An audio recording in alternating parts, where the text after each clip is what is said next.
September 11th changed the course of countless lives, including the life of a Minnesota college student who answered the call to service. WCCO's Liz Collins shares some reflections from a former Air Force captain and his thoughts on the recent events in Afghanistan, a place he knows well. On September 11th, I was a freshman in college at Creighton University. A Mendota Heights native, Billy Boland, now calls North Carolina home, but his journey to get there began on campus when he thought people living in his dorm were watching a movie that September morning. First thing that went through my mind was, wow, he's watching the same movie that the people downstairs were.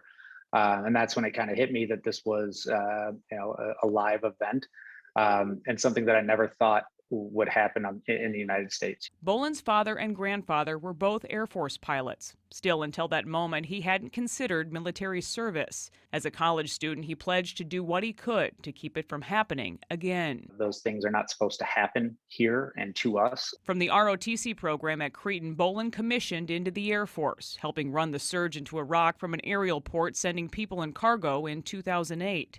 By 2011, he was in Afghanistan, where Boland marked 10 years since the Twin Towers fell. He has his first nephew to be born in December, and he will miss that. And when his mom told WCCO of all her son had missed, a cardboard cutout took his place at his sister's wedding. Back in Afghanistan, Boland helped to train the Afghan army, looking back on some fond memories, like the night Americans taught them to make s'mores. And we had a whole bunch of extra marshmallows at the end of it, so I tossed one of them a marshmallow just so he could, just eat it. And he looked at me like I was crazy.